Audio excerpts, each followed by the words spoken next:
we had a nice spirited, good about 2 hours and 15-minute practice. I was really proud of the kids because we made a change yesterday. We'd sent out our schedule, and we made a change. I tell you, we didn't have anybody late. Everybody was there. We got such a good group of kids and hungry to win, and it starts with the leadership that we have on our football team from the players. But I thought we had a really good practice. For the first day, not a lot of balls on the ground, not a lot of picks being thrown. And so the transition was good. Got a lot done, and it was a good first day. Coach, I was curious about your defensive line, just looking at like Anthony Booker out there, how big he is, and Quincy Rhodes, just a freshman. What are your thoughts on just their size up front? Yeah, I like them. We're big. They run. They play well together.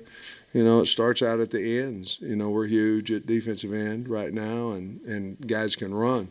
And I thought Tank. It's spiders. But Tank moved around really well today. Kiwi Rose did. Some new guys. Keelan Stewart. I thought he moved well. I was mostly looking at some of the new guys in Indy, so I could kind of, the guys I hadn't seen before, move around a little bit. But you're right, we're big, and those guys can move. So certainly that'll help us in the run. Just on a couple of the freshmen, running backs usually bite as freshmen if they're, pretty good. Yeah. Just your thoughts on, is it Augustov? Is that how you say it? Augustov. Is there a possibility for him to, you got a pretty talented room there. And then also looked like Davion Dozier is a pretty well put together guy. Made a couple of good catches while we were out there. You look at our team and we're big, and obviously the guys can run and things. But, I thought Augustov did some good thing. He's a big running back now, a big, good-looking kid that can run, can move, and of course Davion, he made a couple catches today, and he looks like a SEC wide receiver, and both of them really good kids, know how to work. Hey, we got to know Landon Jackson a little bit better at media days, and you can see why you guys. Yeah. Selected him. What do you thought maybe for his leadership skills and kind of his progression that goes along with his weight and his body transformation level? He's always been a really mature guy. I think everybody on the team likes Landon Jackson. If they don't, there's probably something wrong with him, But he just puts his head down, goes to work, and he had a great spring, and that's where it kind of started. And I felt like, and then in the summer when he packed on, another 25 after he had packed it on in the spring. And I thought he was just a great choice to represent the team. Like I say, and Poe's sitting back there, we could have took him. It was a little easier because he was just a sophomore, but to take Landon. But he's earned that right, and the kids look up to him, and so do I. I get asked a lot about whether the transfer receivers and the guys who were younger, Jaden Wilson and that group, are going to be SEC level receivers. But we watch Andrew Armstrong today. I was going to ask you about the receiving core, and then Andrew Armstrong just is making catches right now. Yeah, I think KJ will be able to answer that better than I do, but not right now. But he can answer it here in a minute. But he's fast and he's big. It's kind of, I'm an old D2 player, where I was in AIA, but they're D2 now. It's kind of neat to bring a couple guys from Division II ball that had, they both, I think, had about 1,000 yards in catches, and then, they developed later. And here comes Armstrong, and he's fast and big. We was talking about it actually on the golf cart ride over here because he had made a catch from KJ in a 2-minute drill. And he's I think KJ really believes in him and those things, but you got him and Tesla, and I was excited about Satagna. He did some good things today. Part of it was his blocking, his ability to go in there and mix it up. But with Wilson and Bakke and those guys, I just feel like we're going to have a nice receiver core, and we certainly have the size that we need out there. Broden and Jaden Wilson missed some time in the spring. What do you think about kind of how they look today and how they're returning? Yeah, I think that, Wilson would have a little bit because he's been in a system, not necessarily in Dan's system, but in our system as a team.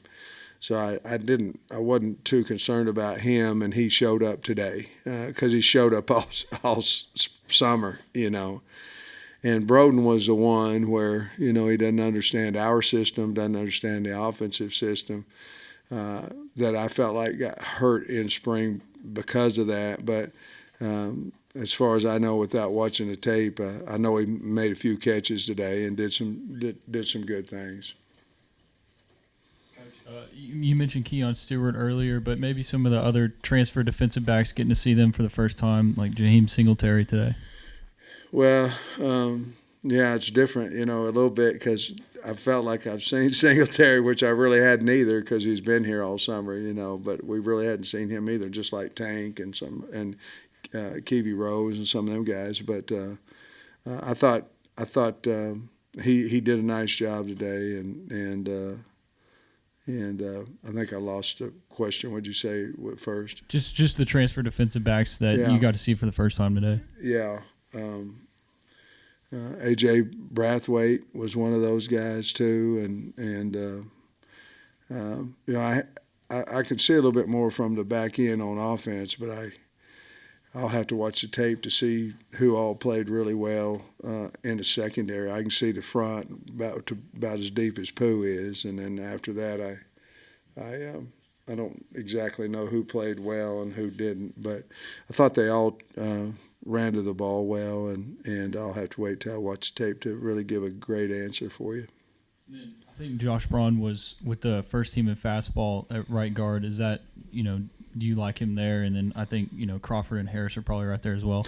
Yeah, we like him at guard. The depth chart is just like all over the place right now, and it will change tomorrow.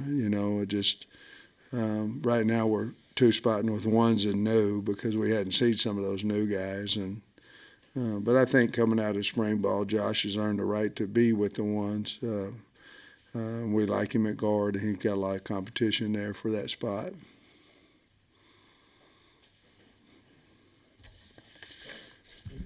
Just in my lap. Hey, Sam, Dylan Haas, he played all spring, I guess, with a broken hand. Who? Dylan Haas. Yeah. I guess he broke it on the first day. And then what do you think about a young guy doing that? Well, Augustov had one too, but I guess that's just summer. He got a little cast on his. But Has is a Has, man. He's tough. Luke's tough, Dylan's tough, probably Dad's tough, Mom probably pretty. I know she's tough, and so he wants to play.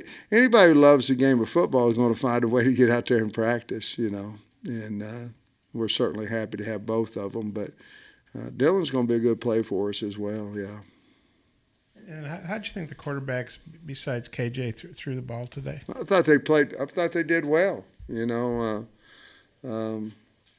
Fortin had some nice throws in there. Jacoby, and again, you'll have to ask KJ because he knows more about it than I do, but it seemed like Jacoby was a little more relaxed or confident, I don't know the word, today than what he ever was in the spring. I felt like the summer and the guys doing the OTAs on their own and all that stuff helped him. And, a lot of it has to do with talent. A lot of it has to do with what my mind's telling me.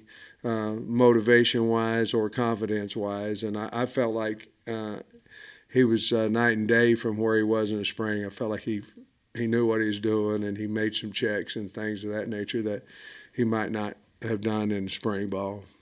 Threw the ball well. He got a really strong arm. The way some people I know in Georgia were talking about Singletary, it was like, yeah, he's going to be real good, but he's real skinny. He was actually pretty. He's not skinny anymore. No, he's made quite a transformation. Nor am I, but I mean that's another topic. He going to help y'all this year? Absolutely, there's no doubt in my mind he'll help us. And no, he's a big, thick guy, that can run, and we didn't get him to develop. We were going to develop, but we need some help. So he got to get out there as quick as possible. And there's good battles going on at that corner spot. I really like the guys we have out there. And like I say, if some of them guys can develop, maybe we can add a safety somewhere, out of that group, which would help us as well. You ever done a practice this early? I don't know. In Cincinnati in '96, we had 3 days. Yeah, y'all don't know nothing about that. 3 practices. Yeah, I'm not talking about one and coach, we're going 2 hours and 15 minutes, talking about 3. And I think we may have started at 6 a.m. at Cincinnati. I don't know, it was all a blur because once you have 3 practices in a day, it's a beast on everybody. But I was, like I told the kids after practice, I was really proud of the way we practiced. I mean, nobody was late, like I said before, and they, shows that you have a hungry team, an accountable team, and a grown-up team, mature team. So they've got to do it every day. But I believe that they will. I believe they want to win, and I believe football's fun to them. Communication good and all that, please? Yeah, I thought it started out slow, and I didn't think we were loud enough in our communication on either side of the ball. We had a really nice teach period early in Indy. At the last period of Indy, I thought the defense did a nice job of communication, but once we got to inside run and when we got better by the time blitz came on offense. Coach, Walcott didn't get to practice last spring. He was hurt, but did he get to pick up some stuff just by being here and going through the meetings? Yeah, and I mean he actually got to do some things in the summer. But I walked up next to him and asked one of the players who is this guy, and because he's been here, just hadn't had the opportunity to practice. He's a really good kid and works really hard, and we're awful glad that he's on the team, and we're glad that he's back and healthy. You seen him more at safety? Because I think last spring you said more at nickel, but Yeah. it seemed like maybe safety now. Well, I think if we had our druthers, we'd probably play him at boundary safety, but I think he's going to probably have to play both. I think he's going to have to play hog and safety. And we'll find out how our 5 mesh around Pooh and those guys, the best 5 that we can go out and win, each game with. Jordan Crooks started the bowl game. Is he coming along, still progressing like maybe you would think, getting after being here a year and getting that one start? Absolutely. I mean, I think that the bowl helped him and got him confident. But he's a hard-working son of a guy now. When we run sprints, it's a fight to see who can beat him, and guys do at times. One of them Pooh, one of them, but Crook's going to give you everything he has all the time. I mean, that's just who he is, and that's really why we went on him in high school, because of how hard he plays. Thanks, Coach. Get the real guys up here.